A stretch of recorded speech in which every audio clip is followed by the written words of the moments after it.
तो मेरे प्यारे बच्चों, हम लोग सन 2024 का सेट नंबर दूसरा सॉल्व कर रहे थे। इसमें कुछ क्वेश्चन सॉल्व कर लिए थे, कुछ क्वेश्चन को आज सॉल्व करने वाले हैं। तो अगर हम बता दें आपको, तो 22 का जो का नंबर है यहाँ तक हमने सॉल्व कर लिए थे। तो आज हम सॉल्व करेंगे 22 का खा नंबर। कौन सा 22 का खा नंबर? क्या कह रहा है? कह रहे निम्नलिखित रैखिक समीकरणों के युग्म को हल कीजिए। तो इसको चलिए हम हल करते हैं। क्या है क्वेश्चन? तो ये खा नंबर का हमको समीकरण दिया हुआ है 0.2x प्लस 0.3y बराबर 1.3। ये हो गया हमारा समीकरण नंबर 1। दूसरा दिया है 0.4x माइनस 0.5y बराबर माइनस 0.7। ये हमको समीकरण नंबर दूसरा मिल गया। तो देखो क्या है, सब में माइनस पॉइंट पॉइंट पॉइंट यानी सब में दशमलव लगा है।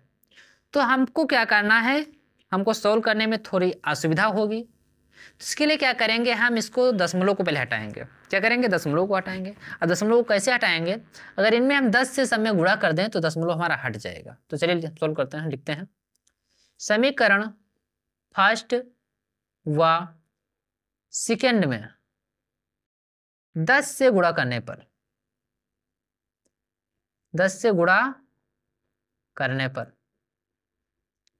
अब देखो समीकरण एक लेते हैं।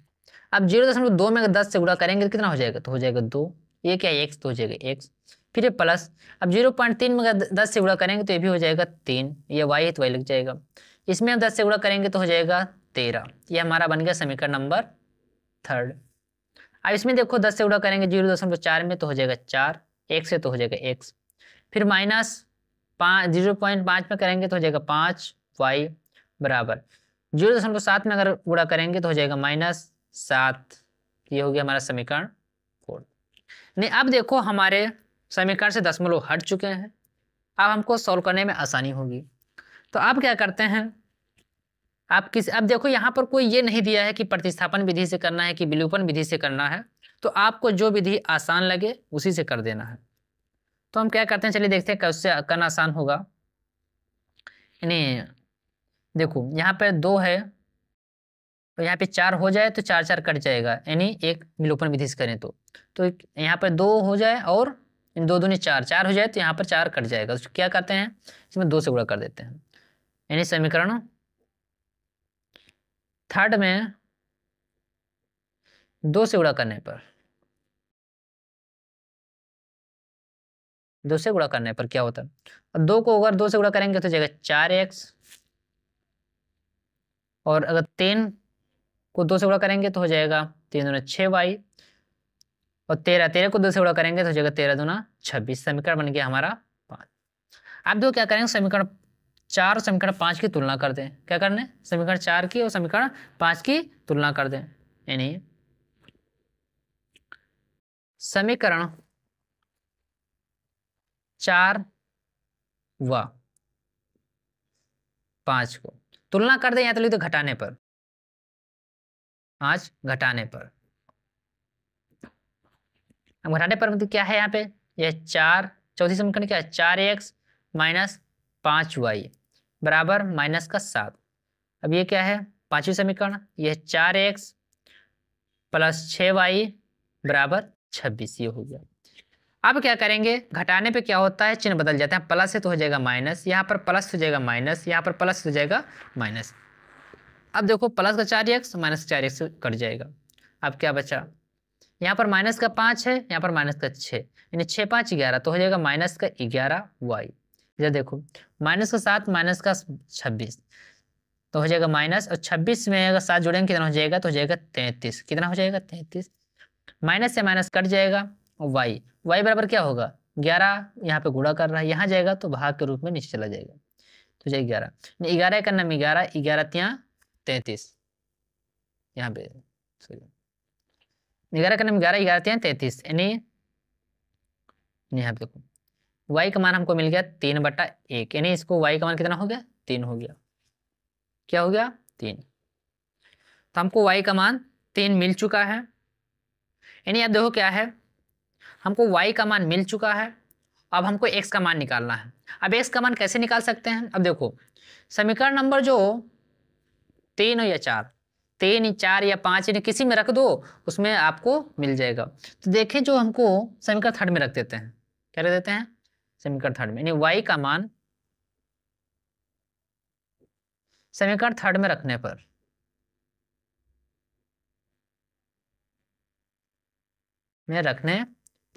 समीकरण थर्ड क्या है? तो ये 2x प्लस 3y बराबर 13, यानी 2x प्लस 3, y का मान कितना है? 3, तो जाएगा 3 बराबर 13, 2x प्लस 3 त्रिका 9 बराबर 13 हो जाएगा। यहाँ पे 2x है बराबर 13, यहाँ पर 9 प्लस में इधर जाएगा तो हो जाएगा माइनस में, तो कितना हो जाएगा? 2x बराबर 13 में से 9 गया, कितना हो जाएगा? 9 4 13, यानी 4 बचेगा। अब x बराबर कितना हो जाएगा? x बराबर हो जाएगा 4/2, कितना? 4/2 हो जाएगा। अब 2 का नाम 2, 2 दूनी 4, यानी x का मान कितना मिल गया? x का मान मिल गया है, यानी x का मान मिल गया 2, कितना मिल गया? x का मान 2, और y का मान कितना है? y का मान आया है 7, यानी सॉरी y का मान आया है 3, तो जाएगा y बराबर 3, यानी हमको x का मान और y का मान याद करना था, हमको दोनों मान यहाँ पर मिल चुके, बस यही इतना करना था। क्वेश्चन हो गया हमारा सॉल्व। फिर अगला क्वेश्चन देखते हैं कि अगला क्वेश्चन क्या है। तो अगला क्वेश्चन देखिए, जो अगला क्वेश्चन है, तो अगला क्वेश्चन कह रहा है कि सिद्ध कीजिए कि बाह्य बिंदु से वृत्त पर खींची गई स्पर्श रेखाओं की लंबाई बराबर होती है। इनसे कहने का मतलब क्या है? चलिए हमको फिगर बनाते हैं, फिर आपको बताते हैं कि क्वेश्चन क्या कह रहा है। कि मान लेते ये फिगर है, ये क्या है? एक वृत्त बना हुआ है, वृत्त की 2 रेखाएं स्पर्श कर रही हैं, यानी एक वृत्त हो गया, वृत्त का मान लेते हैं केंद्र है O, क्या है? O है, और जो इसकी जो स्पर्श रेखा है, एक स्पर्श रेखा ये हो गई, एक स्पर्श रेखा ये हो गई, और कहाँ से करी? बाह्य बिंदु से। बाह्य बिंदु मान लेते हैं एक बाहर का बिंदु है, क्या है? बाहर का बिंदु है। इसकी स्पर्श रेखा मान लेते हैं ये एक ये हो गई, एक दूसरी स्पर्श रेखा हो गई ये। पहली स्पर्श बिंदु को मान लिए A, दूसरी स्पर्श बिंदु को मान लिए B, और तीसरी जो बाह्य बिंदु है, बाह्य बिंदु कौन सी है? तो बाह्य बिंदु है, इसको मान लेते हैं हम लोग C, क्या मान लिए? C मान लिए। यहाँ पर ये त्रिज्या है, इसको भी मिला देते हैं, ये त्रिज्या होगी, यानी 2 त्रिज्या हो गए, AO और BO क्या हो गए? त्रिज्या हो गई, और C क्या हो रही?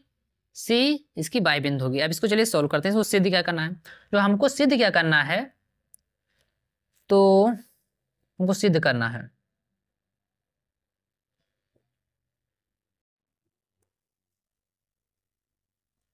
है हमको कि जो A और C है और BC के बराबर है, तो ये सिद्ध करना है कि जो AC है BC के बराबर, हमको ये बताना है। क्वेश्चन कह रहा है कि खींची गई स्पर्श रेखाओं की लंबाई बराबर होती है। एक पहले स्पर्श रेखा ये है, दूसरी स्पर्श रेखा ये, इन दोनों को हमको बराबर सिद्ध करना है। तो कैसे बराबर सिद्ध करेंगे? चलिए देखते हैं।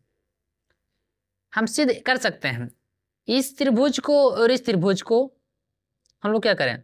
इस त्रिभुज को अगर हम लोग सर्वांशम सिद्ध कर दें तो AC और BC बराबर हो जाएंगे। चलिए कैसे सिद्ध करते हैं, चलिए देखते हैं। तो लिख देंगे त्रिभुज पहला क्या? पहला त्रिभुज ACO, एक ये त्रिभुज बन रहा है, त्रिभुज इसे समझना, 3 भुजाओं से भुज, तो हो जाएगा त्रिभुज ACO। और दूसरा त्रिभुज कौन है?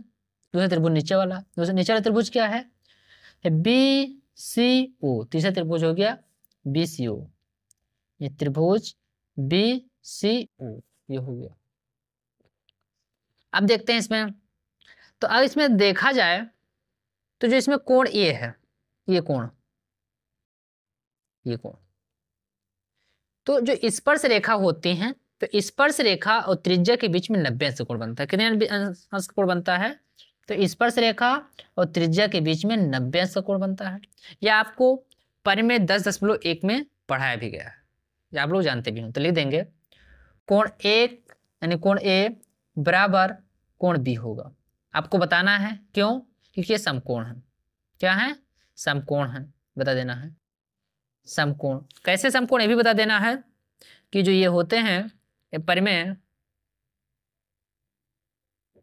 10.1 से, आप पता कर सकते हैं। 10.1 कहता है जो त्रिज्या है और इस पर से रेखा इन दोनों के बीच में 90 अंश का कोण बनता है, ये हो गया इतना।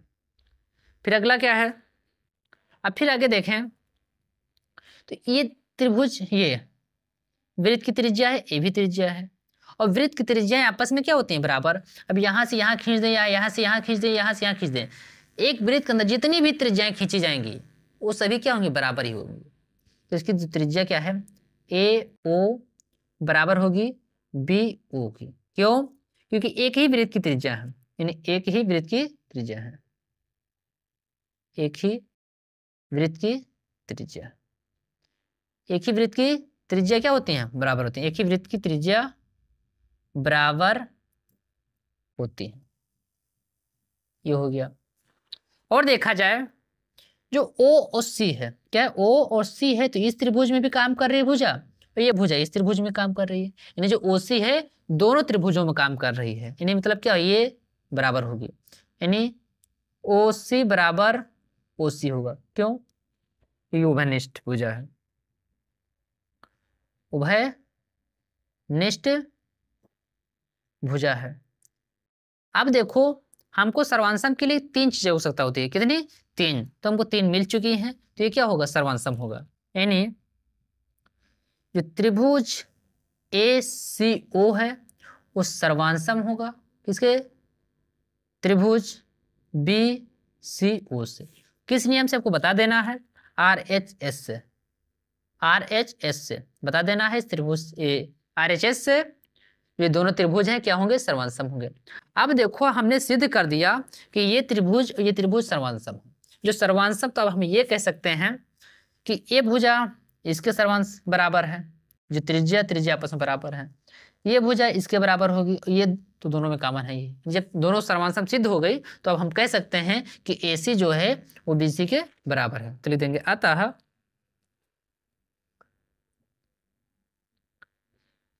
AC जो है वो बराबर होगी किसके, BC के।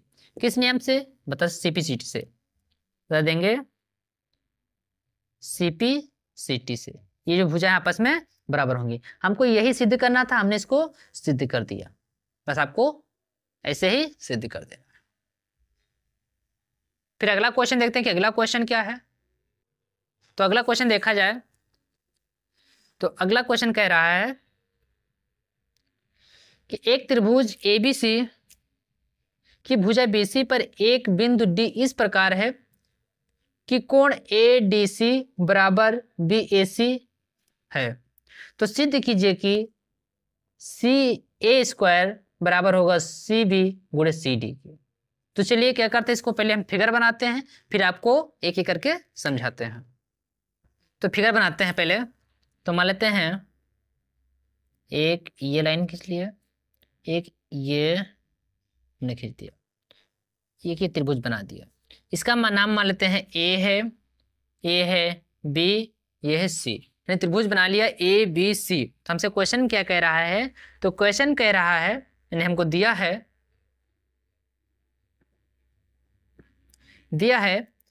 कि कोण ADC जो है बराबर है कोण BAC की, यानी हमको ADC, यानी हमको D नहीं दिया, यानी हमको क्या करते हैं, मान लेते हैं यहाँ पर D है, तो इसको D से मिला देते हैं। अब देखो क्या है, कह रहा है ADC, यानी जो ADC यानी जो ये वाला कोण है, ये वाला कोण कह रहा है बराबर है किसके, कोण BAC के, नहीं इसके कोण के, BAC के, नहीं कह रहे जो कोण D है कोण A के बराबर है, इतना दिया। और कह रहा सिद्ध करना है, कह रहा है सिद्ध करना है, क्या सिद्ध करना है, तो कह रहा है सिद्ध करिए कि जो CA² है वो बराबर है CB के गुणे DC के, यानी हमको बराबर करना था, ये जो CA² है वो CD गुणे CB के बराबर होता है। तो हम क्या करेंगे, अगर इन दोनों त्रिभुजों को हम सर्वांशम सिद्ध कर दें तो हमको ये आसानी से मिल जाएगा और आसानी से सिद्ध हो जाएगा। यानी कौन कौन, एक ये छोटा वाला त्रिभुज, एक ये त्रिभुज, एक ये, यानी अगर ये छोटा वाला त्रिभुज और ये पूरा बड़ा वाला, इन दो त्रिभुजों को अगर हम सर्वांश यानी समरूप सिद्ध करते हैं तो हमको आसानी से ज्ञात हो जाएगा। एक तो ये छोटा वाला, एक पूरा वाला, तो ले लेते हैं त्रिभुज A B C, A B C यानी बड़ा वाला त्रिभुज तथा त्रिभुज A D C, A D C छोटे वाले त्रिभुज को एडीसी में, इन दोनों को हम सिद्ध करना है। तो क्या करें, तो हमको दिया है, क्या दिया है, जो कोण यानी हमको दे रखा है कि जो कोण है ए डी सी बराबर है कोण बी ए सी के, क्या है, हमको दिया है। अब देखा जाए तो जो ये कोण दो कोण सी जो है तो छोटे वाले त्रिभुज में पड़ रहा है और बड़े वाले त्रिभुज में पड़ रहा है, यानी कोण जो सी है, कोण सी क्या है, उभयनिष्ठ है, क्या है, उभयनिष्ठ है। तो अब क्या करें, कोण ए से यानी कोण कोण से, यानी दो कोण अगर किसी त्रिभुज के किन्हीं दो त्रिभुजों के दो कोण अगर बराबर हैं तो हम सर्वसम सिद्ध करते हैं। तो क्या हो जाएगा, तो हो जाएगा त्रिभुज जो ए बी सी है ये समरूप होगा त्रिभुज ए डी सी के, यानी ए नियम से जो त्रिभुज ए बी सी जो त्रिभुज बड़ा वाला है वो त्रिभुज छोटे वाले के समरूप होगा। कोण कोण नियम से त्रिभुज ए बी सी त्रिभुज ए डी सी के समरूप होगा। अब देखो जब दो त्रिभुज समरूप होते हैं तो उनकी संगत भुजाओं का अनुपात भी बराबर होता है। संगत भुजाओं का अनुपात मतलब क्या है, पहला त्रिभुज कौन हो गया, ए बी सी, त्रिभुज बना लेते हैं हम, त्रिभुज बना लिया हमने ए बी सी। दूसरा त्रिभुज बना लेते हैं हम A D C, A D C, यानी हमने दो त्रिभुज बना लिया, एक त्रिभुज एबीसी और दूसरा एडीसी था, एडीसी बना लिया। तो पहली भुजा का अनुपात हम ले लेते हैं बीसी, एक भुजा ले लेते हैं ये वाली, एक भुजा ये वाली और एक भुजा ये वाली, इन दोनों भुजाओं का अनुपात ले लेते हैं, यानी बीसी बटा एसी। एक भुजा ये वाली बीसी और दूसरी एसी ले लिए, और दूसरे त्रिभुज की भुजा है एसी, एक ये वाली त्रिभुजा और ये वाली, ये ले लिए। इस त्रिभुज की जो भुजा हो जाएंगी AC बटा CD, यानी इस त्रिभुज की दो भुजाओं का अनुपात और इस त्रिभुज की दो भुजाओं का अनुपात हमने ले लिया। और हमने क्या बताया, हमने बताया जो दो त्रिभुज का समरूप हैं तो दोनों त्रिभुजों की जो संगत भुजाओं का अनुपात बराबर होगा। इन दो भुजाओं का अनुपात और इन दोनों भुजाओं का अनुपात के आपस में क्या होगा, बराबर होगा, हमने देख लिया। अब क्या करेंगे, इसमें हम तिर्यक गुणा करेंगे। क्या करेंगे, तिर्यक गुणा करेंगे। जब तिर्यक गुणा करेंगे तो हो जाएगा AC स्क्वायर, हो जाएगा AC स्क्वायर। क्या हो जाएगा, इधर हो जाएगा BC गुणे CD हो गया। अब इसको हम क्या करते हैं, थोड़ा सीधा कर लेते हैं, C को पहले लिख लेते हैं और A को ले लेते हैं बाद में, तो हो जाएगा CA स्क्वायर। अब यहाँ पे क्या करते हैं, यहाँ को C को पहले लिख लेते हैं, B को बाद में लिखते हैं, फिर यहाँ पे वही करते हैं, C पहले सही है हर D। तो हमसे यही सिद्ध करने को कह रहा था कि सिद्ध करिए जो CA स्क्वायर है वो CB गुणे CD के स्क्वायर के बराबर होगा। देखो हमने सिद्ध कर दिया है, यही हमको सिद्ध करना था। फिर अगला क्वेश्चन देखते हैं कि अगला क्वेश्चन क्या है।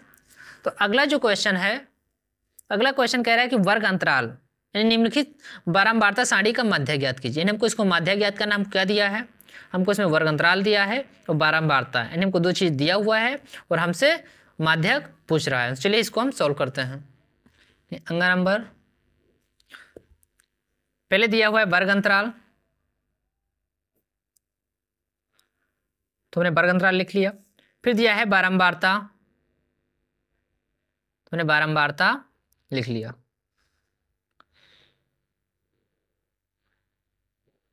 वर्ग अंतराल कितना दिया है, 15 से 20, 20 से 25, 25 से 30, 30 से 35, 35 से 40, 40 से 45, 45 से 50 तो दे रखा।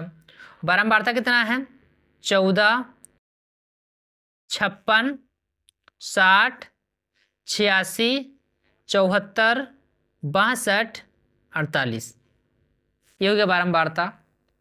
तो हमको इतना चीज तो मिल चुका है। अब इसका देखते हैं सूत्र क्या होता है, यानी हमसे माध्यक पूछ रहा है तो माध्यक का सूत्र क्या होता है। जो माध्यक है,